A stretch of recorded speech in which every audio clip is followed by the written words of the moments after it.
भाइयों और बहनों, आत्मनिर्भरता सही मायने में तभी संभव है जब हमारे भीतर आत्मविश्वास हो।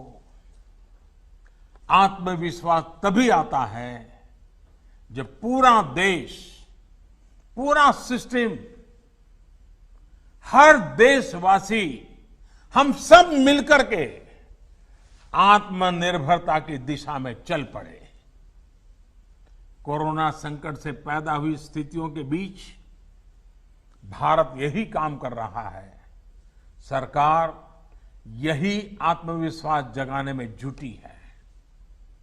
समाज के जिस तबके तक अक्सर सरकारें पहुंच नहीं पाती थी, आज उन तक सरकार के संसाधन और संवेदना दोनों पहुंच रही है। अब जैसे प्रधानमंत्री गरीब कल्याण योजना को ही लीजिए।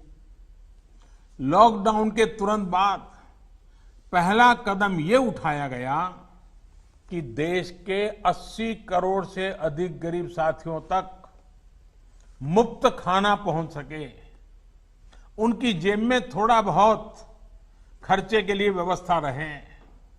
और जब लॉकडाउन उठाया गया तब सरकार को लगा कि आने वाला समय तो बरसात का भी है, त्योहारों का भी है, और हमारे यहाँ तो दिवाली और छठ पूजा तक अब तो त्योहार ही त्योहार चलते रहते हैं और सभी संप्रदाय, सभी धर्मों के त्योहार रहते हैं।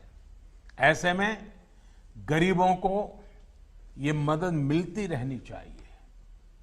इसलिए इस योजना को जारी रखा गया। अब गरीब परिवारों को नवंबर तक मुफ्त राशन मिलता रहेगा। इतना ही नहीं, निजी क्षेत्र के लाखों कर्मचारियों के ईपीएफ खाते में भी सरकार पूरा अंशदान दे रही है।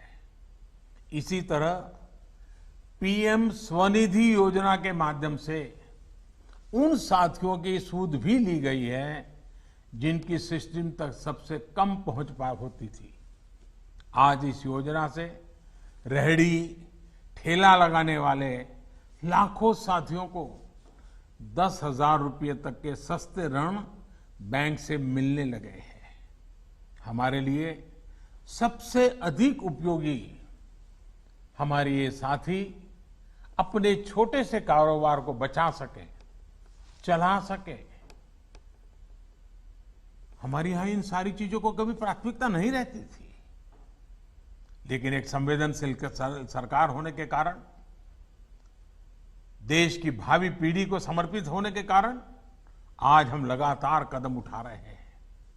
यानी एक तरफ छोटे, लघु, कुटीर उद्योगों और बड़े उद्योगों के बारे में सोचा गया, तो दूसरी तरफ इन छोटे लेकिन उपयोगी कारोबारियों की भी चिंता की गई।